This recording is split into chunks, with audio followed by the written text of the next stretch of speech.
是张焕尧，我今天想讲的主题是 TED。那什么是 TED 呢 ？TED TED 这3个字是从 Technology、Entertainment 还有 Design 这3个字所组成的。它是一个平台，创立于1984年的加州。他希望以一位讲者在大概18分钟左右的时间，说出一个自己的故事。但这个故事的主题不但仅限于这3个英文单词而已。其实，在最近的话，大概环保或是商业或者是科学这些主题，也是经常出现于 TED 这个平台上。创办 TED 的人认为说，他们的中心思想就是 ideas worth spreading， 就是想法是值得于被散播的。那这句话也成为 TED 它的一个口号。为什么想法要被散播呢？第一个原因是因为我认为散播想法可以得到帮助。这个不只是我认为而已，这也有一个实际的例子。像是于2006年的时候，有一位传染疾病的控制专家，他希望创造一个系统，可以帮助世人。但在这个时候，他没有许多的帮助。其中，他因为在这个平台上讲这件事情，遇到了 Google 创办人。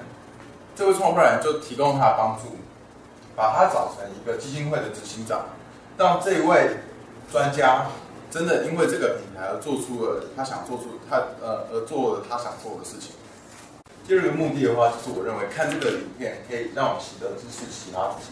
像是这个主题中，史蒂芬霍金是一位著名的物理学家，他在 TED 这个主题上提出了很多问题，像是宇宙是何时开始的，生命是何时开始的。那其实人们不是真的没有想法，而是没有人去启发。当他提出这些问题的时候，可以引起人类思考，但他也会提出他自己所知道的事情，让我们获得一些知识。那其实我觉得这个是一个很好的方式，可以启发自己。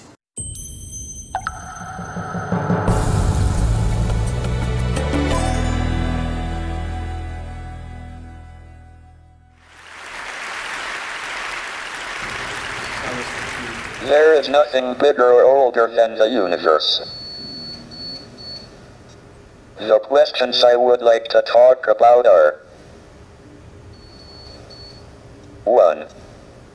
Where did we come from? How did the universe come into being? Are we alone in the universe? Is there alien life out there? What is the future of the human race? Up until the 1920s, everyone thought the universe was essentially static and unchanging in time. Then it was discovered that the universe was expanding.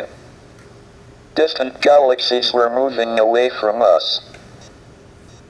This meant they must have been closer together in the past. If we extrapolate back, we find they must have all been on top of each other about 15 billion years ago. This was the Big Bang, the beginning of the universe. But was there anything before the Big Bang? If not, what created the universe? Why did the universe emerge from the Big Bang? 接下来，我认为第3个目的是可以学习到他人的经验，然后对于自己未来的生活有所参考。像是这一位先生，他在2009年的美国飞机迫降在哈德逊河上的时候，奇迹式的生还，而这个事件也让他学到了3件事情。那这3件事情其实许多人在坠机之后是没办法生存的。有这种机会经历过这些事情，而且奇迹式的生存，他想必有许多人生的体验可以告诉我们，值得我们参考，值得我们借鉴。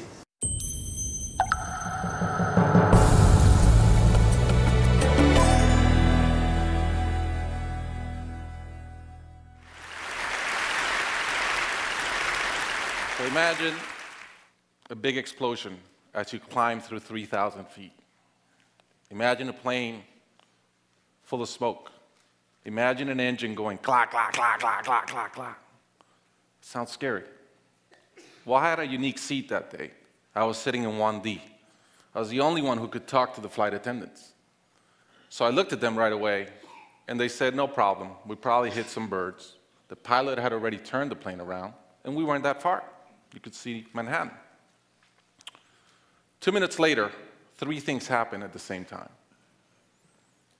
The pilot lines up the plane with the Hudson River. It's usually not the route. He turns off the engines. Now imagine being on a plane with no sound. And then he says 3 words, as unemotional 3 words as I've ever heard. He says, brace for impact. I didn't have to talk to the flight attendant anymore. I could see in her eyes, it was terror. Life was over. And I want to share with you 3 things I learned about myself that day. I learned that it all changes in an instant. We have this bucket list, we have these things we want to do in life, and I thought about all the people I wanted to reach out that I didn't, all the fences I wanted to mend, all the experiences I wanted to have and I never did. As I thought about that, later on I came up with a saying, which is, I collect bad wines. Because if the wine is ready and the person is there, I'm opening it. I no longer want to postpone anything in life. And that urgency, that purpose has really changed my life. The second thing I learned that day, and this is as we clear the George Washington Bridge, which was by not a lot, I thought about, wow, I really feel one real regret. I've lived a good life. In my own humanity and mistakes, I've tried to get better at everything I've tried. But in my humanity, I also allow my ego to get in. And I regretted the time I wasted in things that did not matter with people that matter. And I thought about my relationship with my wife, with my friends, with people. And after, as I reflected on that, I decided to eliminate negative energy from my life. It's not perfect. It's a lot better. I've not had a fight with my wife in 2 years. It feels great. I'm no longer trying to be right. I choose to be happy. The third thing I learned, and this is as your mental clock starts going 15, 14, 13, you can see the water coming. I'm saying, please blow up. Right? I don't want this thing to break in 20 pieces like you've seen in those documentaries. And as we're coming down, I had a sense of, wow, dying is not scary. It's almost like we've been preparing for it our whole lives. But it was very sad. I didn't want to go. I love my life. And that sadness really framed in one thought, which is, I only wish for one thing. I only wish I could see my kids grow up. About a month later, I was in a performance by my daughter, first grader, not much artistic talent, yet. And I'm bawling, I'm crying like a little kid. And it made all the sense in the world to me. I realized at that point, by connecting those 2 dots, that the only thing that matters in my life is being a great dad.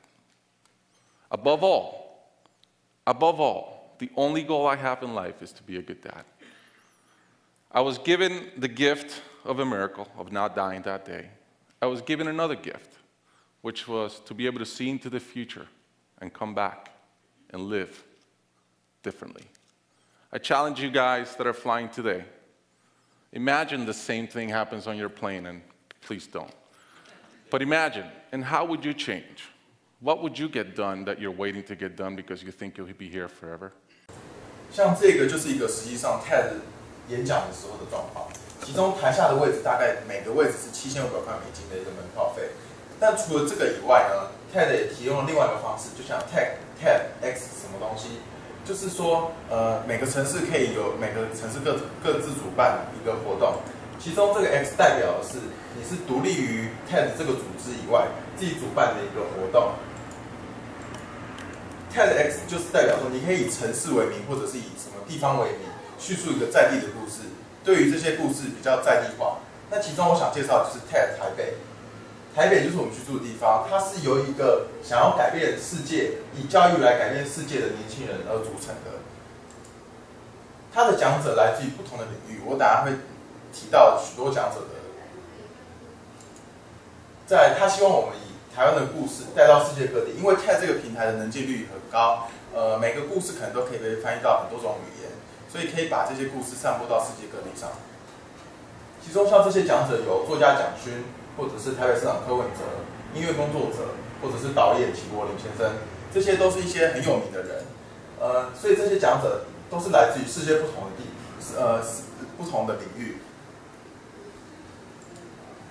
但是除了这些以外，他也有一些讲者是，像是这一位连德安先生或者是孙玉仁先生，我们都没有听过，但是他给他们很多发声的机会。接下来我想讲的是，从哪里可以找到 TED 呢？像是我们做功课的好朋友 Google， 只要 Google TED 之后，就有一个官方网站，其中就有许多影片，包括不同的字幕、不同的语言，都可以在里面查询。或者是用 YouTube 的话，搜寻 TED Talks Director， 这个频道是 TED 官方的频道，其中也有许多最新的影片。接下来最后，我认为最好的就是 VoiceTube， 因为这是一个 App 或是一个网站，它提供了中文与英文的字幕，也可以让我们学习英文，在这同时也增加自己的英文能力。但除此之外，其实还有许多 App 或者是一些网站可以提供。最后我的结论是，想要引用这段牛顿的名言：如果说我看得比别人更远，那是因为我站在巨人的肩膀上。其实我认为许多人的经验都值得借鉴，许多人的经验都会成为启发自己的一个来源。像 TED 这个平台提供了许多人他的生活历练，或者是许多事情是我们可能一辈子都没有办法经历过，很多 idea 是我们从来没有想到过的。但借由这个平台，可以启发我们更多的想法，或者是给予我们许多没有经历过的生活经验。所以以这段话，我希望各位可以站在巨人肩膀上，借由这个平台去启发自己更多的想法，或者是想出更多的点子，对于自己的未来有所想法。谢谢。